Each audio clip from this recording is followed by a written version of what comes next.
floor of Wisma Nusantara Tamrin number 59, Central Jakarta. Live FM. 105.8 Light FM. Light FM. Phone number 398-35900, 398-35901. Short message service 081-880-1058. Marketing department 525-7892. Or click www.lightfmjakarta.com. Hello? Welcome to 105.8 Light FM. The best slow hit station, 105.8 Light FM. Light is beautiful. Light is beautiful. Kita memang harus selalu memperbaharui pledge kita, baiat kita, janji kita untuk menjadi manusia pencinta. Apakah itu kepada pasangan hidup kita, orang tua, keluarga, anak, sahabat. Karena hidup kita itu sampai mati itu akan diwarnai oleh pertempuran yang tidak pernah berhenti antara fitrah esensial kita sebagai manusia pencinta dengan sifat aksidental yang sebetulnya bukan sifat asli manusia, yaitu untuk selalu mementingkan diri sendiri. Pertempuran ini tidak akan pernah selesai, ya. Karena itu penting setiap saat kita selalu memperbaharui pledge kita, janji kita untuk memenangkan fitrah esensial kita sebagai manusia pencinta atas sifat aksidental atau tempelan kita berupa egoisme. Kalau kita terus mau punya keyakinan bahwa cinta itu bisa terjadi, bahwa meskipun diusik egoisme kita bisa belajar terus untuk memenangkan cinta atas egoisme, mudah-mudahan hidup kita akan lebih diwarnai oleh cinta yang tulus ketimbang usaha mengumbar nafsu dan memenangkan egoisme kita semata. Jadi belajar terus, ini sesuatu yang sulit, akan sangat sulit bisa betul-betul mencapai suatu keadaan di mana dia bisa mencintai orang lain dengan tulus. Dengan saya itu yang terjadi. Saya merasa betul bahwa menjadi manusia yang mencintai orang lain dengan tulus itu sulitnya setengah mati. Light is beautiful. This is Light FM. Light FM. Berproses menuju kesejatian diri. Bersama Siwo Agus Hidayat. This is Light FM. The best slow hit station. 105.8 Light FM, the best radio station. Assalamualaikum warahmatullahi wabarakatuh. Light Audience, alhamdulillah kita kembali berjumpa dalam berproses menuju kesejatian diri edisi hari ini, hari Kamis tanggal 8 Desember 2011. Dan seperti biasa kita akan sharing bersama Siwo Agus Hidayat. Assalamualaikum Siwo. Halo Siwo. Siwo. Siwo. Iya. Halo Siwo. Halo. Iya, gimana kedengar Siwo? Hei, suaranya timbul tenggelam nih.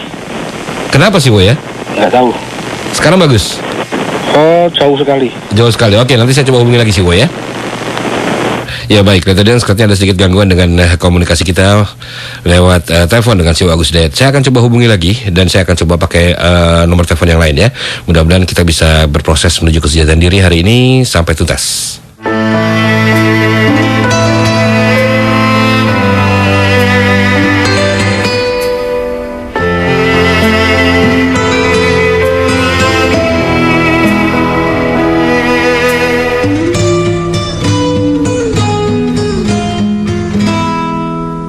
Menatap dalam kelam, tiada yang bisa kulihat selain hanya namamu.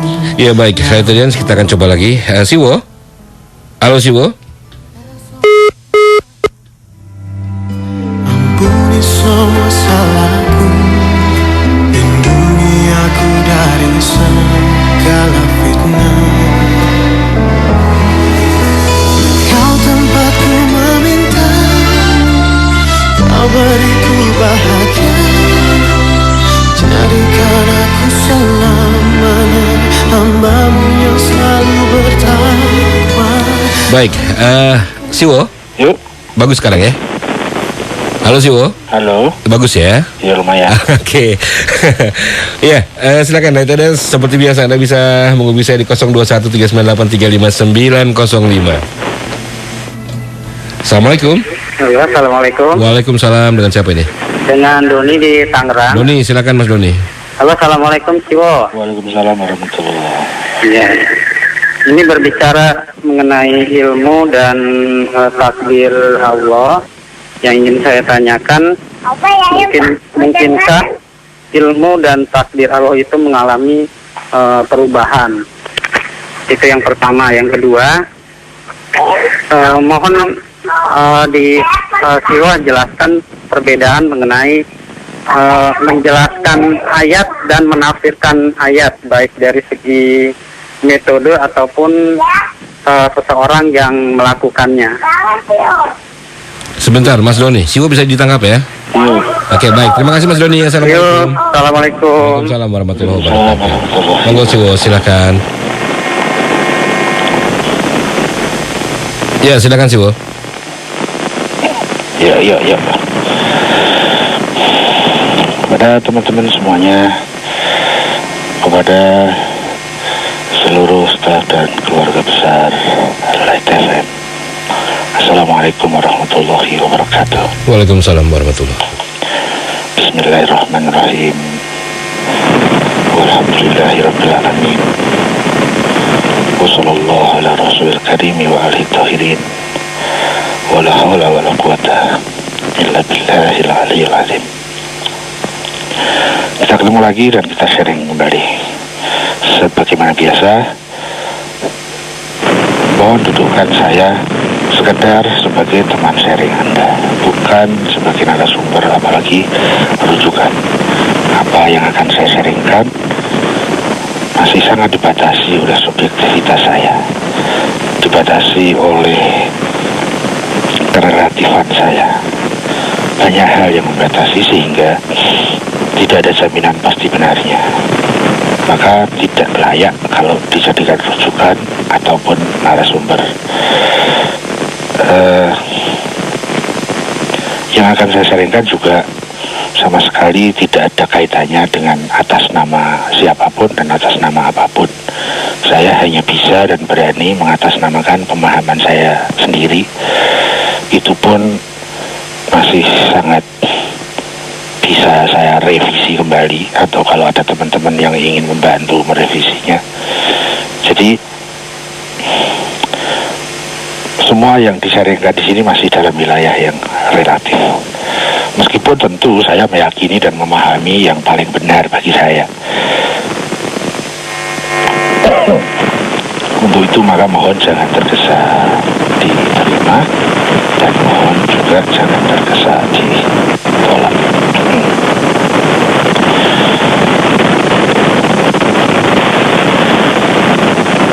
Ya, kita masuk ke Mas Doni. Beliau mengangkat beberapa hal. Yang pertama tentang masalah ilmu dan takdir Allah. Mungkinkah mengalami perubahan? Ilmu dan takdir Allah mungkinkah mengalami perubahan? Ilmu kalau dikaitkan dengan Allah, takdir kalau dikaitkan dengan Allah. Nah, tentang takdir Allah ini kita harus kayaknya lebih hati-hati. Ya, kalau kita membahas tentang ilmu Allah, Allah itu maha pandai dan ilmunya sempurna. Jadi tidak ada perubahan tentunya. Sesuatu yang sempurna tidak mengenal perubahan. Yang mengenal perubahan itu bagi yang belum sempurna, sehingga di sana ada proses. Yang sudah sempurna tidak mengalami perubahan. Demikian juga tentang takdir Allah. Cuma kita harus hati-hati. Apa maksud takdir di sini? Allah itu maha memberi takdir. Allah itu maha memberi kadar. Tapi kalau kalimatnya menjadi takdir Allah, nah ini harus hati-hati. Harus digarisbawahi, harus lebih cermat kita memahami agar kita tidak terjebak kepada bias-bias pemahaman kita sendiri. Kalau itu semua dikaitkan dengan Allah, maka semua yang dipertanyakan terhadap Allah, maka jawabannya semua sama, yaitu sempurna. Dan sesuatu yang sempurna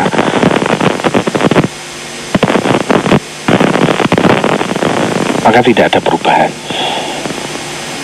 Ya, kurang lebih seperti itu. Kalau ilmu kita berubah karena kita belum sempurna ilmu kita. Terus berproses. Nah, takdir kita. Nah, ini juga kita harus hati-hati. Takdir kita. Kalau tadi takdir Allah, sekarang takdir kita. Apa ini bedanya? Takdir kita ini, kita diberi takdir oleh Allah, disebut takdir kita. Nah, kalau tadi ada takdir Allah, apa itu maksudnya takdir Allah? Yang bisa saya sharingkan, kalau takdir Allah adalah hal-hal yang terkait dengan takdir yang sudah dikadarkan oleh Allah. Kalau takdir saya, keterkaitan dengan kadar-kadar saya yang berbeda dengan kadar-kadar yang ada pada Mas Sam misalnya, atau Mas Doni. Siapa yang memberikan kadar itu? Allah juga. Ya, kalau kita kaitkan dengan ada takdir yang definite, ada takdir yang non-definite, kita dibatasi dengan dua takdir itu. Terhadap yang definite kita tidak bisa memilih, terhadap yang non-definite kita diberi kewajiban untuk memilih. Kita diberi satu keniscayaan untuk memilih. Apakah kita yang menentukan takdir kita? Bukan. Kita menentukan pilihan takdir kita. Kita tidak bisa menentukan takdir. Kita bisanya memilih takdir. Dan itulah kewajiban kita dalam ikhtiar, memilih takdir. Kemanapun kita akan ketemu takdir. Jadi kalau pertanyaannya, bisakah kita merubah takdir? Tidak. Lalu yang bisa apa? Yang bisa memilih takdir. Ya, kemudian yang berikutnya, apa bedanya menjelaskan dan menafsirkan ayat? Ya, kalau menafsirkan ayat itu tentu dilakukan oleh ahli tafsir. Nah, seseorang yang dia memenuhi syarat sebagai ahli tafsir, kemudian dia menafsirkan ayat. Jadi itu menafsirkan. Menafsirkan itu juga mempunyai maksud, mempunyai kandungan makna menjelaskan sebatas kemampuan ahli tafsir. Terus ada selain ahli tafsir, ada yang bisa menjelaskan Al-Quran tentu, yang justru paling berwenang, paling berhak, paling kompeten, paling relevan, paling proporsional untuk menjelaskan ayat adalah sang ahli ayat itu, bukan ahli tafsir ya. Kalau ahli ayat, ahli Quran, itu pemahamannya sudah pasti benar. Apa yang dijelaskan sudah pasti benar, dijamin benarnya, karena memang dia ahlinya. Beda dengan ahli tafsir, kemampuannya dia menafsir, sehingga tafsirannya, penjelasannya melalui metode penafsiran masih bisa benar dan bisa salah. Jadi ahli tafsir itu belum dijamin pasti benarnya. Tapi kalau ahli Quran, ahli ayat pasti benarnya. Nah, begitulah kira-kira perbedaannya. Jadi kalau menjelaskan itu bisa dilakukan oleh ahli Quran maupun ahli tafsir sesuai batasannya. Kalau penjelasannya ahli Quran, maka dia kebenarannya dijamin. Kalau penjelasan yang melalui ahli tafsir, kebenarannya belum dijamin, masih dalam ruang relatif. Mungkin benar, mungkin salah. Namun untuk membenarkan atau menyalahkan, tentu orang yang juga sekelas minimal itu sekelas ahli tafsir. Ya. Misalnya ada resep dokter. Nah, yang berwenang untuk menyalahkan dan membenarkan resep dokter ini benar atau salah, itu ya minimal itu dia seorang dokter. Nah, kalau pasien ikut-ikut menilai dokter, itu nanti overlapping. Ya, terjadi overlapping, tidak relevan. Jadi meskipun penjelasan dari ahli tafsir itu tidak dijamin benar, tidak pasti benar, juga tidak pasti salah, tapi untuk mengukur dan menilai apakah ini benar atau tidak benar, itu bukan kelas orang-orang seperti saya. Ya, yang bisa menilai itu minimal sebanding dengan kapasitasnya dia yang sang ahli tafsir tadi. Begitulah. Demikian juga tentang masalah fikih. Yang berwenang untuk memutuskan hukum-hukum di dalam fikih, ini halal, apa haram, apa makruh, apa mubah misalnya, itu wewenangnya orang yang sudah memenuhi syarat sebagai mujtahid. Hasil keputusan hukumnya disebut fatwa. Tetapi wilayah keputusan seorang mujtahid itu beda dengan keputusan seorang rasul. Keputusan seorang mujtahid mungkin benar, mungkin salah, tetapi yang berhak menilai benar atau salah bukan orang-orang seperti saya, bukan orang awam. Yang berhak menilai, oh ini keputusan hukumnya benar, keputusan hukumnya salah, itu juga minimal sesama mujtahid. Minimal, gitu ya. Tentu kalau kelasnya di atasnya, maka itu lebih relevan. Ya, jadi kalau kembali ke pertanyaan, apakah beda penjelasan dengan penafsiran? Penjelasan itu bisa dilakukan oleh ahli Quran dengan penjelasannya, oleh ahli tafsir dengan tafsirannya yang juga menjelaskan, tetapi dalam kapasitas penafsiran. Ya begitulah. Sementara kalau sang ahli Quran, apakah dia menafsir? Tidak. Ahli Quran dia menjelaskan. Apakah menafsirkan? Tidak. Yang menafsirkan itu ahli tafsir. Ya, kalau dalam dunia yang non empiris itu sering disebut dengan taf pakai F ya, tafsir. Tapi terhadap hal-hal yang sifatnya itu empiris, physically, itu katanya berubah menjadi taksir, pakai K, taksir. Taksir, misalnya begini, ruangan ini panjangnya berapa? Nah, maka ditaksir sekian, taksir ya, bukan ditafsir. Kalau ditafsir itu pada hal-hal yang lebih non empiris, ya, lebih ke bentuk nilai dan keilmuan dan lain-lain yang sifatnya itu lebih goib gitu. Itu kira-kira yang bisa saya sharingkan. Saya kembali dulu ke Mas Sam, tapi ini kayaknya ada gangguan lagi karena saya tidak mendengar apa-apa ini. Gimana sih, Jadi berdasarkan pengalaman kemarin, saya tidak mendengar apa-apa, tapi ternyata para Light FM bisa mendengar. Kemarin itu bantuan SMS-nya banyak sekali yang mengatakan bahwa lanjut saja, bisa didengar kok, gitu ya. Tetapi telinga saya yang sedang memegang telepon ini, telinga saya tidak mendengar apa-apa. Jadi saya tidak punya komunikasi nih dengan Mas Sam. Siwo? Ya, searah. Halo Siwo?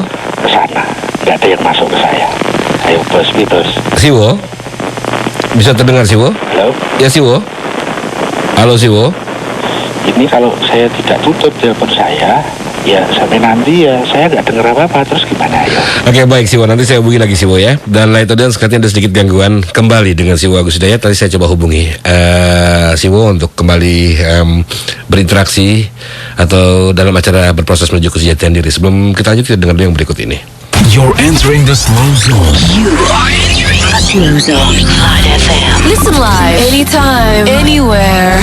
You can enjoy 24 hours streaming on www.litefmjakarta.com. Provided by Central Online. Central Online. MNC Tower lantai 3 Suite 305 Jalan Kebun Sirih nomor 17 sampai 19 Jakarta. Telepon 021-2355-0235. Fax 021-391-7700.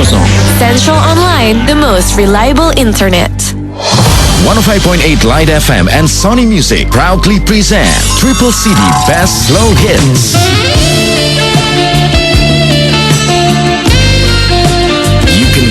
all-time best slow hits from the 80s, 90s, and today.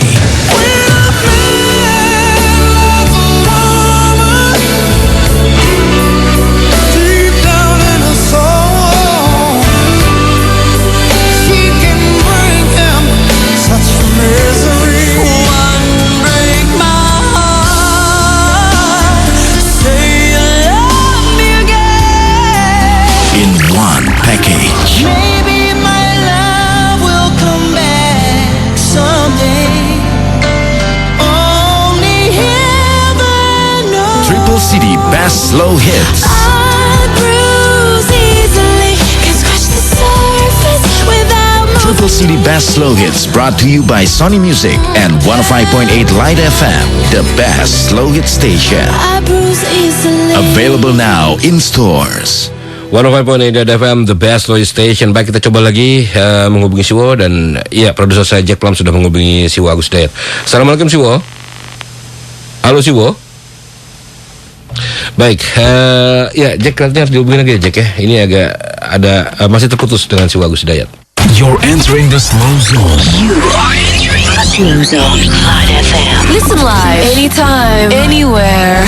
You can enjoy 24 hours streaming on www.litefmjakarta.com. Provided by Central Online. Central Online. MNC Tower lantai 3 Suite 305 Jalan Kebun Sirih nomor 17 sampai 19 Jakarta. Telepon 021-2355-0235. Fax 021-391-7700. Central Online, the most reliable internet.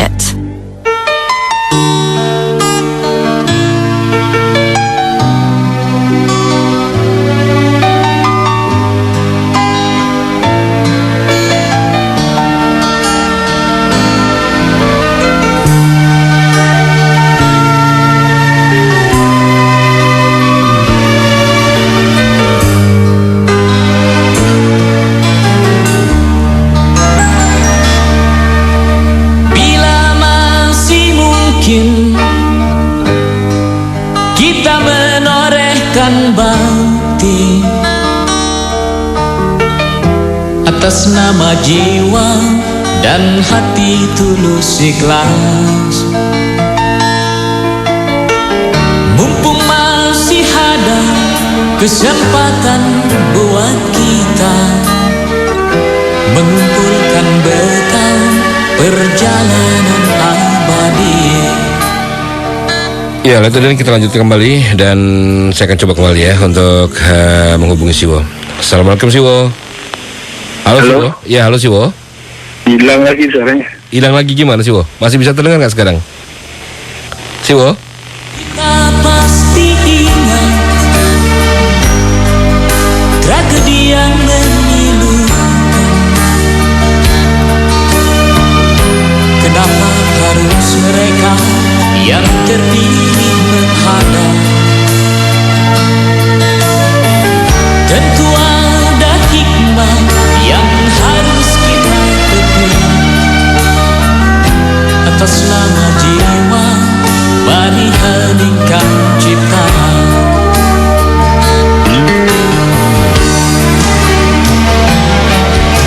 Kita mesti bersyukur bahwa kita masih diberi waktu. Entah sampai kapan, tak ada yang bakal dapat menghitung. Hanya atas kasihnya, hanya atas kehendaknya, kita masih bertemu. Ya, kita coba lagi lihat tadi. Mohon maaf atas ketidaknyamanan ini karena memang kita mengupayakan agar bisa kembali menghubungi Siwo. Dan ya, produser saya Jack Plum sudah kembali menghubungi Siwo Agus. Assalamualaikum Siwo. Waalaikumsalam. Ini bagus Siwo. Ya udah, makanya saya bilang tadi lewat handphone saja Siwo. Kita coba Siwo ya. Baik, Letterden, mohon maaf saya juga akan memindahkan line telepon. Jadi Anda yang ingin sharing dengan Siwo Agus coba bisa menggunakan telepon kami di 021 398 35904 ya. Bukan 05 tapi 398 35904. Nah, itu yang bisa Anda pergunakan untuk langsung sharing bersama Siwa Agus Hidayat ya. Sekali lagi di 021 398 35904. Oke, baik. Ya, sudah ada, Jack? Ya, Siwo, mudah-mudahan tidak terputus ya, Siwo ya, karena ini sudah kami pindahkan lainnya. Mungkin ada sedikit kerusakan. Oh, 906 ya. Sorry. 021 398 35906. Oke, sorry. 398. Oke, ini baru masuk. Assalamualaikum. Waalaikumsalam. Dengan siapa ini? Nama Abias. Abias, silakan Mas Abias. Assalamualaikum Siwo. Waalaikumsalam warahmatullahi wabarakatuh. Siwo, tolong minta disaringkan tentang apa itu namanya, Amr bain amroin, jika dihubungkan dengan perjalanan kita, perjalanan proses itu. Sebentar Abias. Hubungannya dengan perjalanan proses hidup kita. Proses hidup. Perjalanan proses hidup kita ya. Dalam penghambaan. Dalam penghambaan. Oke, baik. Terima kasih Mas Abias. Ya. Makasih. Assalamualaikum warahmatullahi wabarakatuh. Oke, Siwo, silakan. Yuk. Mas Abias, Amr bin Amroin. Itu satu istilah. Kalau makna kata Amr bin Amroin itu satu perkara di antara dua perkara, tapi itu makna kata ya, etimologisnya. Nah, sementara kalau terminologisnya makna istilah, bukan makna kata, makna istilah. Amr bin Amroin itu terkait dengan satu aliran pemikiran, jadi satu mazhab berpikir yang banyak sekali keterkaitannya, tetapi yang paling sering dikaitkan itu adalah pembahasan tentang masalah takdir wal ikhtiar. Jadi bagaimana memahami takdir dan ikhtiar ya, itu ada tiga mazhab besar, paling tidak ya, masih ada lagi mazhab pemikiran yang lain. Tapi yang menurut saya, sepanjang pelajaran saya, sepanjang yang saya pahami, itu ada tiga kelompok pemikiran, aliran berpikir yang besar terkait dengan masalah takdir dan ikhtiar itu, yaitu ada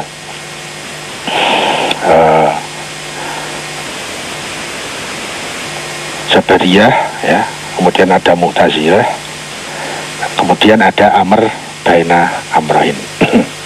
Ya.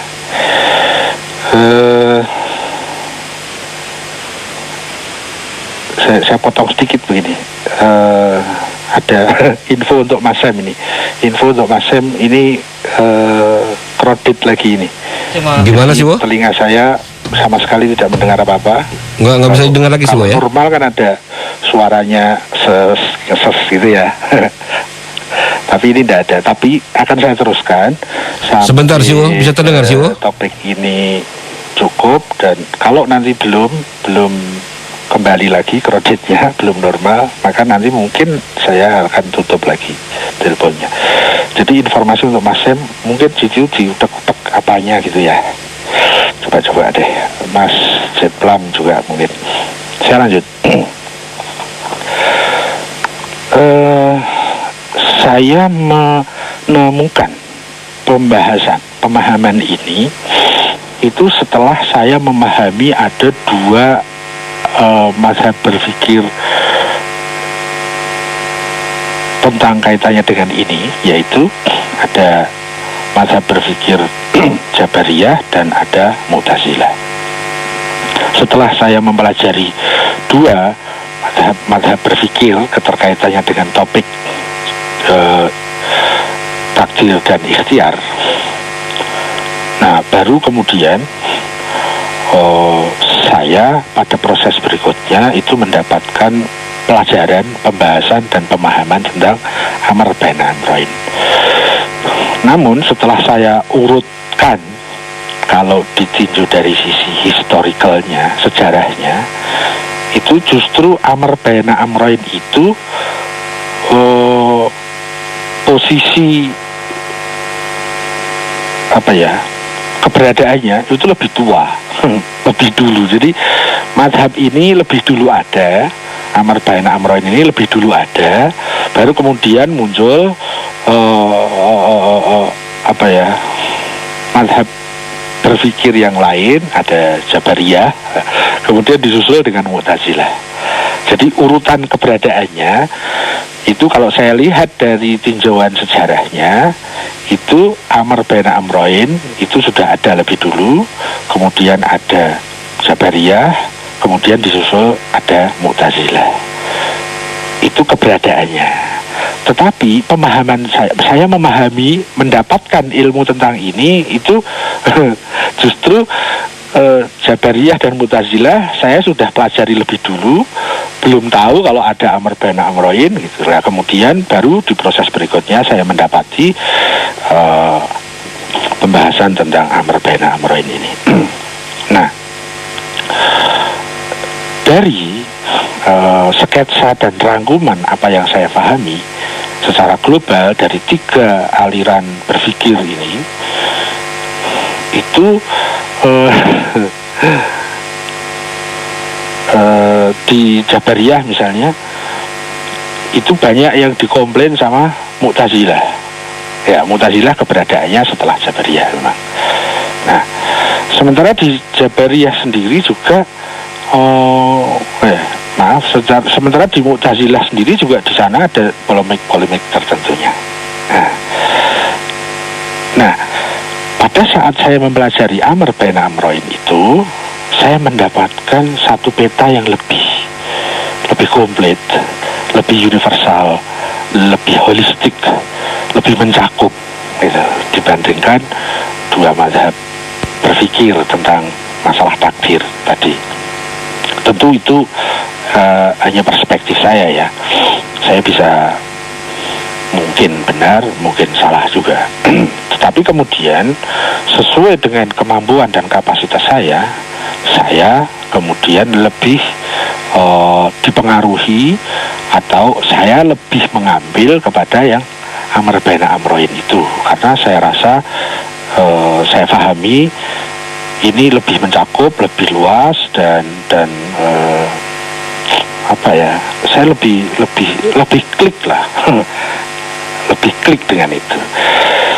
Ya, saya tidak dalam rangka menilai ketiga mazhab besar dalam permasalahan takdir wal ikhtiar ini, tetapi saya akan men-sharingkan apa yang saya pahami pada pemahaman saya tentunya.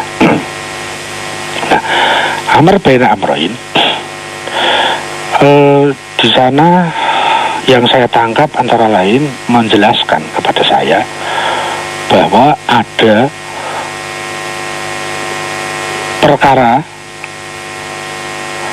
1, ada perkara 2, dan ada perkara di antara 2 perkara itu. Nah, apa yang dimaksud dengan perkara itu? Yang satu itu adalah hal-hal yang terkait dengan keterpaksaan, ya, jadi terpaksa. Kita pada posisi, saya ada pada posisi terpaksa terhadap perkara itu. Nah, perkara apakah itu? Nah, itu nanti terkait kepada takdir yang definit, bahwa kita hidup di dunia itu butuh udara, kita hidup di dunia dilingkupi oleh gravitasi, kita hidup ini ada jasmani, ada rohani. Kita tidak bisa untuk keluar dari itu. Jadi saya dalam posisi terpaksa. Mau tidak mau ya begitu, tahu tidak tahu ya begitu. Ya. Kemudian adanya hukum sebab akibat. Saya tidak bisa mengelak itu. Saya tidak bisa keluar dari kesemestaan hukum sebab akibat itu. Setiap yang hidup di dunia pasti dia akan mati atau dia akan pindah ke alam selanjutnya. Itu juga saya terpaksa. Saya tidak bisa memungkiri itu, saya tidak bisa lari dari hukum itu, saya tidak bisa keluar, saya tidak bisa menolak. Senang dan tidak senang, tahu ataupun tidak tahu, tetap saya terkena di perkara itu. Nah, itu satu perkara yang keterkaitannya dengan keterpaksaan. Kemudian ada perkara yang lain, yaitu kemerdekaan. Atau enggak, saya tidak menggunakan itu nanti berikutnya. Ada kebebasan, bebas pilih. Ya, kalau bebas pilih itu tertib, itu namanya merdeka. Kalau bebas pilihnya tidak tertib, itu namanya ngawur, gitu ya. Jadi merdeka itu satu hal yang sangat ideal, tidak sama dengan kebebasan. Karena kebebasan itu bisa baik, bisa buruk. Kalau kemerdekaan sudah pasti baik. Jadi saya ingin menggunakan yang pakai kebebasan itu. Jadi ada keterpaksaan, ada kebebasan. Kita bebas, iya. Dalam hal apa? Ya, kita diberi kehendak bebas. Di dalam masalah undang-undang Tuhan yang di dalam agama, yang sering juga disebut dengan syariat. Nah, di situ kita punya kebebasan. Kita mau taat dengan undang-undang Tuhan itu juga bisa. Kita mau kebalikan dari taat apa ya? Kita mau membangkang terhadap undang-undang itu juga bisa. Kita mau mentaatinya juga bisa. Kita mau melanggarnya juga bisa. Nah, di situ ada kebebasan. Kita mau gunakan mata ini untuk apa? Kita mau gunakan bibir ini untuk apa? Kita mau gunakan pikiran itu untuk apa? Kita mau gunakan perasaan ini untuk apa? Nah, itu ada di wilayah perkara yang satunya, yaitu kebebasan. Jadi ada wilayah, yang tadi wilayah pertama, itu terkait dengan ketidakbebasan, keterpaksaan, dan ada wilayah lain yang namanya kebebasan. Nah, kemudian kita manusia, saya ada di mana? Ada di kebebasan, ada di keterpaksaan mutlak, atau ada di kebebasan mutlak. Nah, menurut yang saya pahami dari mazhab berpikir Amr baina amroin itu, saya posisinya ada di dua amr tadi, ada di dua perkara tadi. Jadi saya posisinya ada di amr baina amroin. Saya ada di antara dua perkara, yaitu keterpaksaan dan kebebasan. Apa itu tidak kontradiktif? Jadi kita sekaligus terpaksa, tapi sekaligus bebas. Oh tidak kontradiktif. Karena kita terpaksa pada wilayah-wilayah tertentu, dan kita bebas pada wilayah-wilayah tertentu yang lain. Jadi kontradiktif? Oh tidak. Ya. Contoh kasus begini. Keterkaitan saya dengan hukum kematian dan hukum usia. Kalau bahwa saya nanti pasti mati, itu saya ada di wilayah keterpaksaan. Saya tidak bisa keluar dari situ. Saya tahu atau tidak tahu, rela atau tidak rela, suka atau tidak suka, maka saya akan ke sana. Suatu saat saya pasti mati. Tetapi masalah usia saya, mau saya panjangkan atau mau saya pendekkan dalam batas tertentunya, itu bisa. Saya punya kebebasan. Kalau saya mau memanjangkan umur saya, ya masukkan gizi yang baik, gizi yang spiritual maupun gizi yang material, gizi rohani dan gizi jasmani. Ya, kalau semua baik, gizinya halal dan strategis, halal dan thayyib, ya, halal dan baik, maka usia saya akan optimal. Saya akan bisa mencapai usia saya yang optimal. Tapi kalau saya tidak menjaga itu, atau saya ingin memendekkan umur, memendekkan usia, ya makanlah semaunya, masukkanlah gizi-gizi spiritual semaunya. Gizi-gizi spiritual itu kan masuk lewat cara berpikir yang baik atau buruk. Kalau cara berpikirnya baik, maka gizi spiritualnya baik. Kalau cara berpikirnya buruk, maka gizi spiritualnya buruk. Kalau olah rasanya baik, maka visi spiritualnya baik. Ya, contohnya orang yang suka iri, suka dengki, sulit memaafkan, itu pasti dia akan mengurangi optimalisasi usianya. Ya. Jadi kalau pengen pendek umur, ya sering-sering saja iri, dengki, stres, sulit memaafkan, mudah mangkel, mudah dan lain-lain itu, mudah kecewa, ya, itu jelas punya mempunyai faktor-faktor untuk memperpendek usia, sehingga usia kita tidak bisa maksimal. Begitulah. Kita terpaksa terhadap mati, tapi kita punya kebebasan untuk menentukan panjang pendeknya usia. Nah, contohnya seperti itu. Nah, semua perkara, semua masalah, semua sektor, semua bidang, semua segi, semua dalam kehidupan kita itu tidak terlepas dari dua perkara itu. Semuanya, tidak ada satupun yang keluar dari dua perkara itu. Keterpaksaan dan kebebasan. Jadi apa kemudian hubungannya dengan proses hidup kita? Ya, kalau terhadap takdir-takdir yang definite, yang di situ kita ini tidak bisa apa-apa, kita tidak bisa merubahnya, kita tidak bisa keluar dari takdir yang definite itu. Nah, kita bisa mengatur diri yang relevan. Misalnya begini, ini ada takdir definite, tapi diri kita merasa tidak rela. Misalnya apa? Tidak rela kalau kita akan mati. Ya sudah, kita yang hancur, pasti kita yang kalah. Karena itu takdir definite, nggak bisa kita pilih.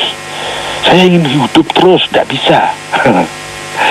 Ya, bahwa fisik kita ini semakin lama, semakin rentah, semakin tua, akan semakin semakin lemah. Energi fisik semakin tua juga semakin lemah. Kalau dulu waktu muda itu bisa lari ke sana ke sini, tapi setelah tua mau jalan aja sambil bungkuk-bungkuk. Kalau terhadap ini kita tidak rela, kita yang hancur. Kenapa? Karena ini takdir definite. Karena ini sesuatu unsur yang tidak bisa kita tolak, memaksa. Ya, kita saya dilahirkan laki-laki, tapi saya tidak rela, saya ingin jadi perempuan saja. Nah, kita yang hancur kalau seperti ini caranya. Kenapa? Kita sedang berhadapan dengan takdir definite, bahwa setiap akibat itu pasti terjadi kalau sebabnya sudah ada. Ini takdir definite. Kita nggak bisa keluar dari hukum, wah, sebabnya ada tapi akibatnya nggak boleh ada. Itu tidak bisa. Jadi ini takdir definite. Kita nggak bisa keluar dari, sudahlah sebabnya ada tapi akibatnya jangan ada deh. Ya, kita yang akan kacau, kita yang akan hancur. Kenapa? Karena kita sedang menghadapi takdir definite, takdir keterpaksaan. Aku tidak ingin deh dipengaruhi sama gravitasi misalnya. Sementara kita hidup di bumi. Di bumi itu semua ada pengaruhnya terkait dengan masalah gravitasi. Kita tidak rela, kita deh yang akan kacau. Ya, gitulah. Kita tidak ingin tua, kita tidak ingin sakit, kita tidak ingin mati. Hati-hati nih, kita yang akan kacau. Kenapa? Kita sedang berhadapan dengan tembok yang luar biasa kuatnya. Tembok yang luar biasa kuatnya itu pasti terjadi dan kita tidak bisa apa-apa. Yang disebut dengan takdir definite. Jadi kita semua harus menyiapkan kerelaan kita terhadap itu. Setiap sesuatu yang sebabnya sudah ada, maka akan terjadi akibat. Kita harus rela dengan itu. Kalau tidak, kita yang hancur. Ya. Bahwa fisik kita ini akan semakin tua, akan semakin rentah. Yang tadinya itu cantik akan menjadi tidak cantik, yang tadinya tampan akan menjadi tidak tampan. Kita harus rela dengan itu. Kalau tidak, kita yang akan hancur, karena kita tidak bisa keluar dari situ. Jadi kita harus siap dengan itu. Kita harus, bukan hanya siap, kita harus rela dengan itu. Kita mungkin bisa memperpanjang kulit agar tetap muda, bisa memperpanjang daurnya, bisa usianya diperpanjang, bisa. Tetapi pada akhirnya tetap akan ke takdir yang definite, yaitu menua, keribut, ya, yang tadinya lembut, lentur, kenyal, maka akan berubah menjadi keribut dan lain-lain. Nah, mati, kalau kita tidak rela menghadapi mati, ada bapak kita mati, kita tidak rela. Ibu kita mati, kita tidak rela. Anak kita mati, kita tidak rela. Suami, istri yang kita cintai mati, kita tidak rela. Kita yang akan hancur, kita yang akan kacau. Kita sendiri yang akan mengalami kerugian. Kenapa? Kita sedang menghadapi takdir definite. Apapun yang kita tidak inginkan terjadi, kita harus berusaha rela. Kalau kita tidak rela, berarti kita sedang menentang takdir definite. Dan itu kita yang pasti kalah. Ya seperti itulah. Nah, kalau kita mau tidak rela, itu di daerah takdir yang bukan definite, yang non definite. Nah, kenapa saya kok memilih ini, tidak memilih itu, sehingga akibatnya begini? Jangan kita tidak rela terhadap apa yang terjadi, tapi kita perlu tidak rela. Kenapa saya mengambil sebab itu sehingga kejadian ini terjadi? Kita orientasi ke sebabnya, bukan ke akibatnya. Karena kalau sebabnya sudah ada, akibatnya pasti ngikut. Jadi lucu deh kalau akibatnya terjadi, kita nggak rela. Itu lucu. Itu sikap hidup yang tidak sesuai dengan amr baina amroin. Kalau kita mempunyai formula-formula amr baina amroin, kita akan lebih mudah hidup ini, akan lebih simpel hidup ini, akan lebih mudah kita menempatkan diri pada satu problem, satu kasus, satu kejadian, dan lain-lain. Ya. Kita misalnya kuliah, nilainya buruk, kita jangan tidak rela dengan nilainya. Karena ini masalah takdir yang non-definite, yang kita diberi kebebasan memilih. Kita mau belajar atau malas. Kalau kita malas, kemudian nilainya buruk, jangan kita kecewa dengan nilai buruk. Kecewalah kenapa saya malas. Karena nilai buruk, ya kalau di sana tidak ada kezaliman ya. Kalau di sana tidak ada kecurangan misalnya, apa dosanya curang atau dan lain-lain ya. Nilainya buruk. Sesuai dengan hukum sebab akibat, karena sebabnya begitu ya akibatnya begini. Sebabnya malas ya akhirnya bodoh. Ya, kita jangan kecewa dengan bodohnya, karena dia akibat yang pasti mengikuti sebab yang sudah ada. Dan setiap yang terjadi dulu, kini, sekarang, hal yang kecil, hal yang besar, yang kita inginkan atau yang tidak kita inginkan, setiap yang terjadi itu pasti dia akibat dan sudah mengikuti sebab-sebab sebelumnya. Sehingga terhadap apapun yang terjadi tidak logis kalau kita tidak rela. Karena hukum sebab akibat, bahwa setiap akibat itu pasti ada setelah sebabnya ada, itu hukum takdir definite. Tidak bisa kita mau tidak terima. Kita tidak bisa untuk mengelak dari hukum itu, bahwa kalau sebabnya sudah ada, akibatnya pasti ada. Sehingga kalau setiap yang terjadi itu adalah akibat, ada sebabnya, ya kita tidak, semestinya kita tidak kecewa terhadap apapun yang terjadi. Semestinya kita tidak kecewa terhadap apapun yang terjadi, karena itu hanya akibat yang sudah didahului oleh sebab-sebab yang menjadikan akibat itu ada.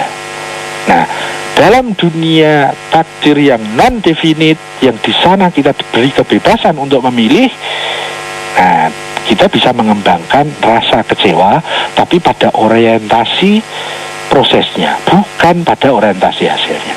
Kalau kita kecewa terhadap orientasi hasilnya, ya hancurlah kita. Ya, bapaknya mati, kita nggak rela, kita nggak terima, sedih, stres. Anaknya yang sangat dicintai mati, kita nggak rela. Padahal ini akibat yang pasti harus terjadi karena sudah didahului oleh sebabnya. Kalau kita ingin tidak rela, konsentrasi fokusnya itu kepada sebabnya, kepada prosesnya, bukan kepada akibatnya. Akibatnya apapun itu pasti sudah sesuai dengan sebab yang mendahuluinya. Maka semestinya kita tidak perlu tidak rela terhadap apapun kejadiannya. entah itu tsunami, entah itu gunung meletus, entah itu bencana apapun, itu sesuatu yang terjadi pasti didahului oleh sebab-sebab. Kalau kita mau tidak rela terhadap sebabnya, jangan terhadap akibatnya, karena akibat itu hanya ngikut kepada sebabnya. Itulah kira-kira. Jadi kalau keterkaitan dengan itu kan, misalnya begini, sikap hidup saya dalam menerima atau menolak sesuatu.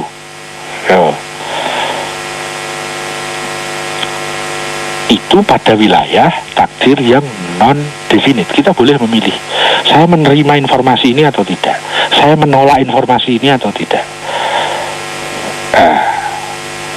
Kalau kita mengambil salah satu sebabnya, pasti diikuti oleh akibatnya.